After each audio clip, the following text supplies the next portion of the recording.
Welcome to the Paradigm Shift, episode 62. Now that's consistency. Talk about a commitment. We're going to get nuts today. Happy Memorial Day weekend. Hope everybody's having a great time, staying safe, having fun, spending some quality time with the family, and of course, sharpening the axe. Jakey Bakey in the house. Nikki, no big deal. The iconic articulate alligator, quantum quail, sex icon, sex 60-second man is in the building. Big bad Dave Meltzer. Let's see how many handsome sandwiches this guy scarfed down today. Rumor has it he's also scarfed out some adorable applesauce, but we're about to find out. And the funny part is we're not going to have to wait long because as soon as we see his face, we'll know right away. Helene Siegel in the house, no big deal. Rick Jordan, can't wait to bring you on, brother. We're going to bring you on in less than 5. Let's go, Big Dave. Let's get nuts. Woo! There he is! Oh, man, it's the applesauce and the handsome sandwiches and a shirt that covers your chest. This is an amazing day for me. I love you so much. Thank you for being here. Thank you for being you. I'm excited. I'm excited, too. I'm here at the Indy 500 with some great people, the incredible Edible Andretti family that we're here with, and we're hanging out with Cooler and a bunch of other great people. Justin Eskew, the executive producer of a movie that I have been working on for years and years called The 500. And it's Angelo Pizzo wrote the script, who wrote Rudy and Hoosier. So we got a lot of great things happening here at the Indy 500. And I'm doing the Indy 500 Mastermind with the Black Diamond Club. So we got 3 mastermind sessions right after this extraordinary CLS experience, or whatever we call it, paradigm shift. There we go. No big You created life by design, so I'm not surprised to hear all these great things going on. I'm excited for our guests. Let's not waste any time. Let's dive right in. You ready for me? I'm ready for you, brother. Okay.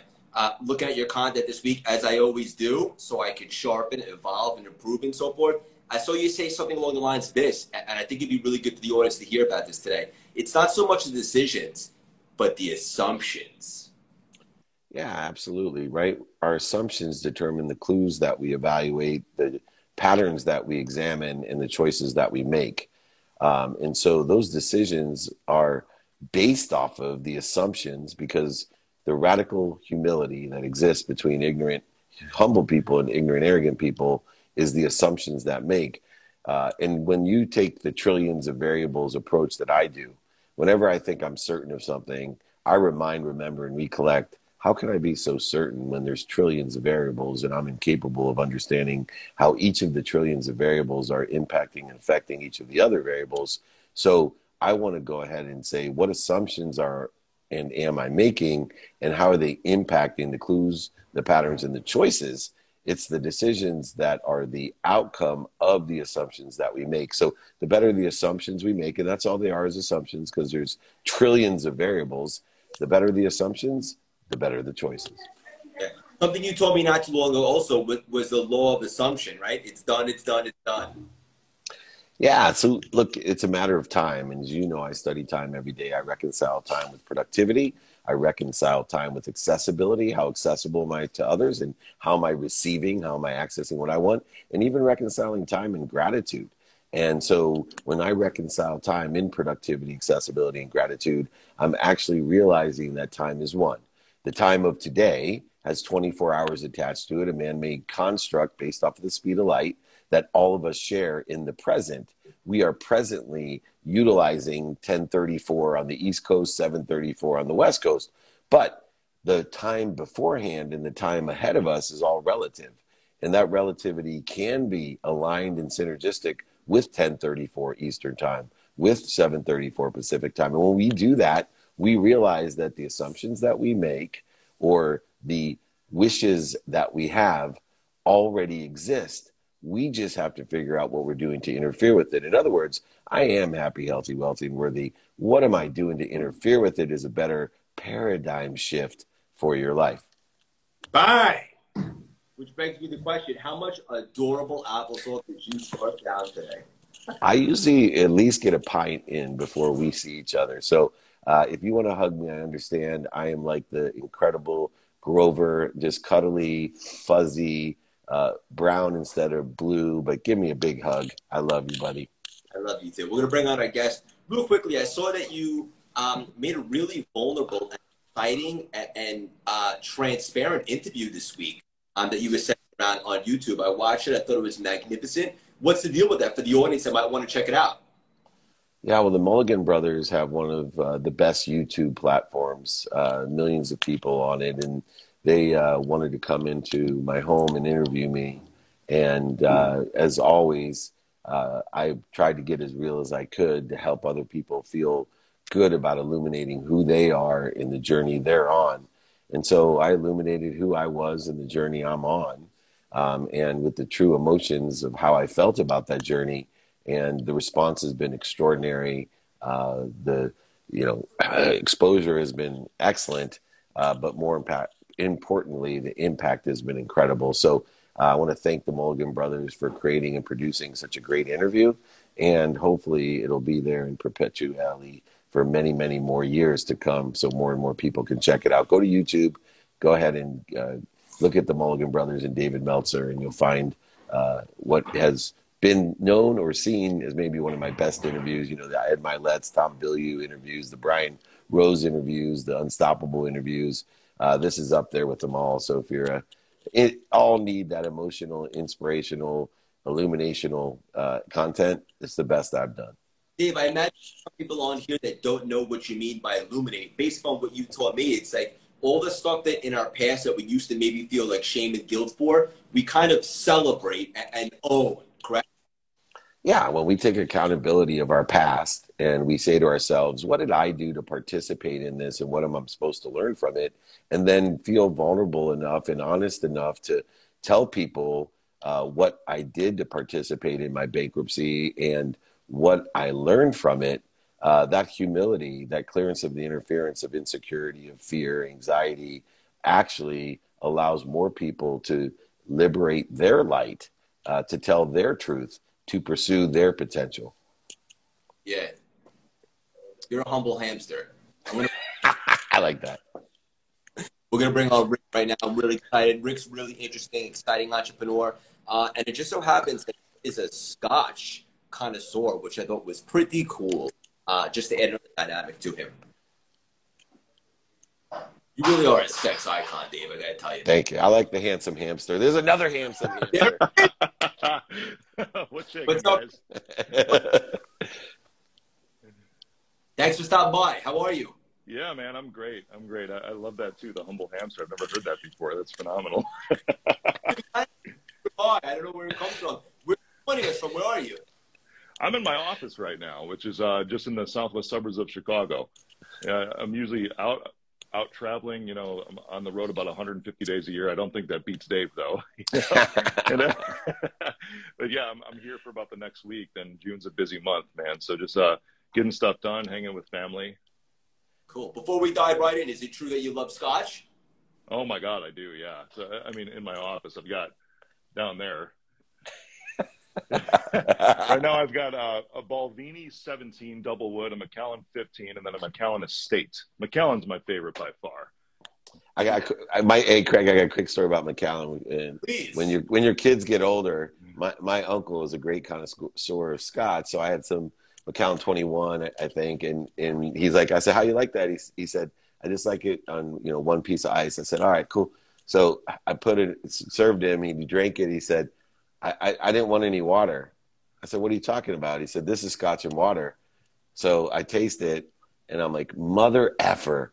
My teenagers had a party, and they drank the Macallan and poured water into it and ruined the bottle. Oh, God. On a 21 year, that's, I think, the Fine Oak series, too. Is the triple nice. wood. It's a good scotch, man. I can't believe they put water in that. It's triple water, not triple wood. So yeah. Right, anyway, I had to interrupt. Go ahead. You guys are making me real thirsty. I know what I'm going to be sipping on tonight. Let's dive right in. Rick, your content's awesome, brother. I'm a big fan. And thank you, brother. something that you talk about that really resonates with me is so many people spend so much energy on things that they just can't even control. It's such a waste of time and energy. Why is that? How can they stop it? Yeah, man, there's these three categories, right? Things that are in your direct control, things that are in this category that you can influence, and then those things that you're talking about right now that you just cannot control at all. And I learned this hardcore when I was 16 years old with my dad, especially because he passed when I was 16 from a genetic form of leukemia where chromosomes flip-flop. There's absolutely nothing that can be done. It's not hereditary. I'm not in danger of having the same thing or whatever. It's just something that happened at conception with him. And for those things, it's the acceptance in the moment, how you deal with these things and feeling what's going on, allowing yourself to feel that, because you're going to get angry. You're going to go into denial.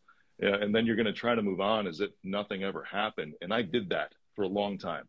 Just went right past it as if nothing ever happened. Because I was thrown into raising my younger brother and sister, 5 and 6 years younger than me. But just accepting that in the moment and really allowing yourself to feel it, because it hurts. Those things that you can't control, they really do hurt, man. But then you're able to pick up the emotional learnings from it. After you finally accept that there's nothing you could have done. And then you're able to move on and actually be a better, or have a better perspective on what's going to come next in life. We just got deep real quick. Dave, that made me away. What's on your mind?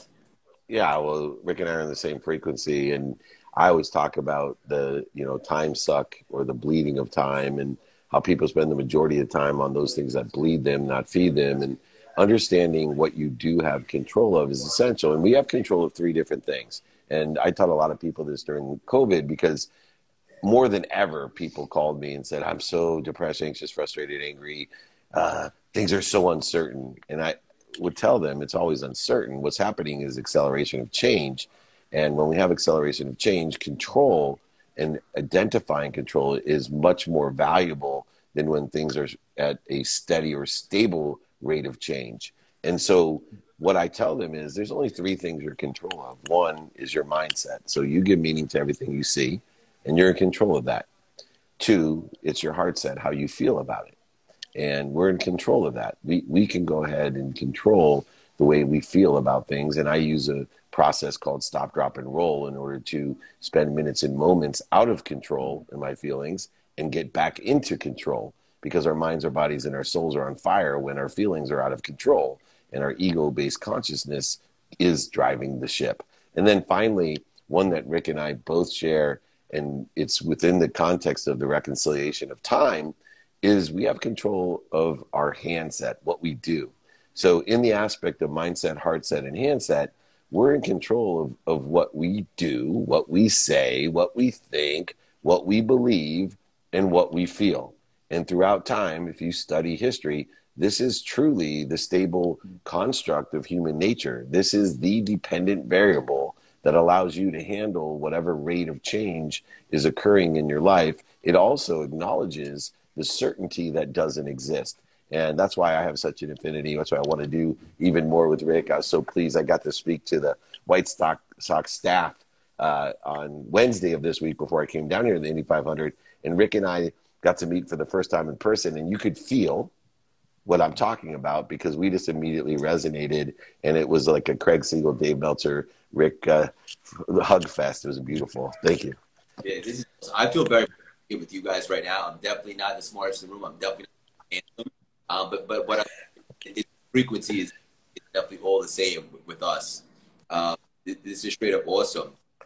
Rick, you said something like this, and I never heard this articulated like this, and it really made me smile. Failure is like entrepreneurial yoga.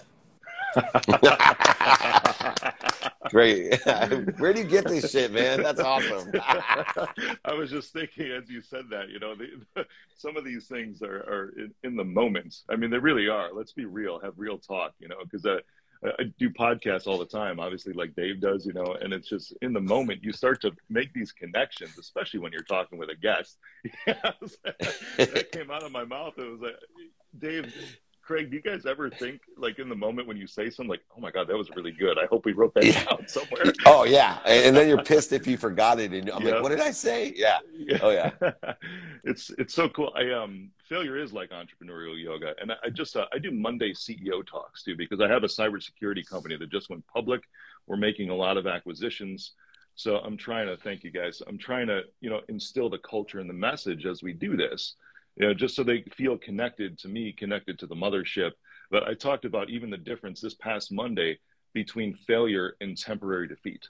So permanent failure versus temporary defeat. And I think it's important for the entrepreneurial community too, because permanent failure is something that you just throw your hands up in the air. So when I say failure is like entrepreneurial yoga, it's a great one-liner, isn't it? It's awesome. Failure. Yeah. It's really more like temporary defeat is the real entrepreneurial yoga, because the failure means I'm done.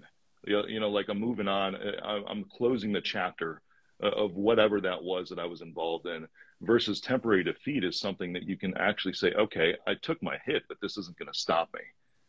And this is actually out of a book from Napoleon Hill called Outwitting the Devil. Freaking phenomenal book if nobody's read it so far. It was just published just about 10 years ago, but he had it in his pocket for like 70 years since 1938. And there's the difference between that, because it's almost like failure for entrepreneurs becomes like a badge of honor, doesn't it? And I see this all over the place. It's like, oh yeah, I failed, keep pressing, I failed, keep pressing. That's cool. But what if you could learn from these things and it's just a temporary defeat and not a real failure? Yeah. I just wrote that down, Outwitting the Devil. You're like maybe the third or fourth person that's mentioned that. Dave, have you ever read that one? Oh yeah, of course I have. And, to that end, I think failure itself is, for me, even a step further, as I've studied Napoleon Hill every day of my life. And when I say of my life, I should say the last 16 years of my new life, the transformational life that I'm in the journey of. And for me, failure is a prophylactic in the sense that it protects and promotes me. So the failures, mistakes, setbacks, the pain in my life protects me and promotes me to a better place. And that perspective has allowed me to utilize failure, not just to motivate me through fear, right? To get me up, get me back up, get me started and get me back started, but actually as a tool of inspiration. If you think about it in the form of what did I do to participate in this failure? What am I supposed to learn from it? You're actually promoting yourself and protecting yourself from it continuing, from it repeating itself. And I think it's really important to look at this idea of pivoting as promotion and protection, and look, just like the human body, there's only one thing that determines when the human body is dead, and that is when your heart stops. There's only one thing that determines when your entrepreneurial journey is dead. It's when you say you quit. That's it. And so utilizing all the information that we're blessed with through pain, failure, setbacks, and mistakes allows us to accelerate the promotion and protection, which of course puts you in a position of like Rick, where you have huge exits and you're empowering thousands and thousands of people a day to be better, to be happier, wealthier, healthier, etc. Dave's got nuggets. The humble hamster got nuggets. Oh, wait. One thing. I got to say one thing. Why is it, Craig, that all the tall guys, right, that they get like an extra 4 inches by their hairdo these days? Like, it's not fair, man. You're already tall enough, man. Let me have that too. Give that to me so I can get to 5'2". Come on, help me out. I love it. I've been seeing a lot of news anchors, right? Because I go on, Bloomberg and Newsmax and all that, nationwide shows, and I've been seeing them adopt this now. I was like, oh, look at that. So jealous. Beautiful. It looks good. It looks great. When you guys do your thing, we'll land the plane with this. Rick, one thing that really bothers you, in a word, stagnation. Oh man, it's stagnation is almost like it is caused really by judging yourself. Yeah, and that's where I've seen that, because you get stuck in your own mind, but then you can project that. This is the cause of it, right? Because you start to project that on other people and external circumstances, and think that those things or those individuals are then the cause of you staying still. And just like Dave was saying, there's things that you have control over, and your mind is one of them. Your feelings are another one. So if you can, just for the moment, because start to put that mirror in front of yourself, and then you can actually see where you are, because the truth is the truth. And the truth is always a good place to start. Can't beat that, man. I think stagnation is nothingness. It's living your life like a tube, food in, food out. And so when I say stagnation is nothingness, that means you haven't thought about your possibilities. You don't know your what, and you certainly haven't figured out what you do and how it can help others and how they can help you with your what. So the key to The antidote to procrastination and feeling overwhelmed or nothingness, living like a tube, is to take the first step, take a breath, and think about, what do I want today, and who will it help, and who can help me with what I want. And when you do that, you take the nothingness, you take the stagnation, and like Einstein says, nothing happens till it moves, and you make it move. I love that we're all moving here on a Saturday morning. I'm at the Indy 500. My boy Rick's right above me in Chicago. I've invited him down. Maybe I get some car up there or something to kidnap him because he's so handsome and tall. Awesome conversation, straight up. Rick, I'm trying to do some more with you, build a friendship. Dave, one final nugget for the audience to go back to Memorial Day weekend. Look, remembrance. Remember, recollect, and reconcile. The word remembrance to me is, what are we remembering to? And a Memorial Day weekend, remember, this is memorial. It's the remembrance. Remember, your brain is not your mind.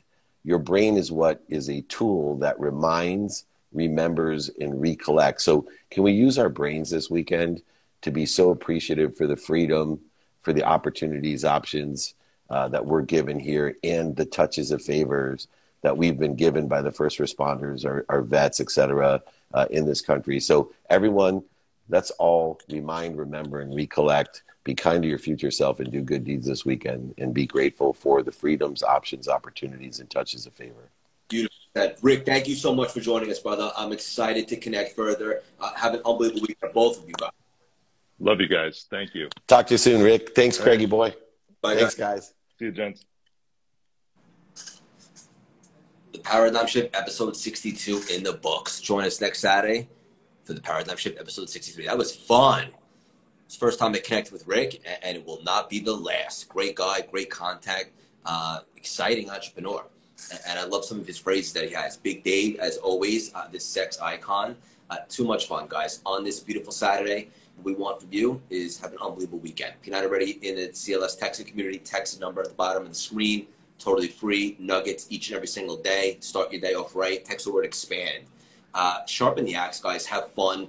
Be with some family. Make some smart choices. And set yourself forward. And just remember, don't focus on where you are, but what can be. And I challenge you to change the paradigm on where you see yourself going and who you can become and what you can accomplish in this world. Everything starts with an idea. It's an energy, right? It's a frequency, as Big Dave likes to talk about it. What's up, Stace?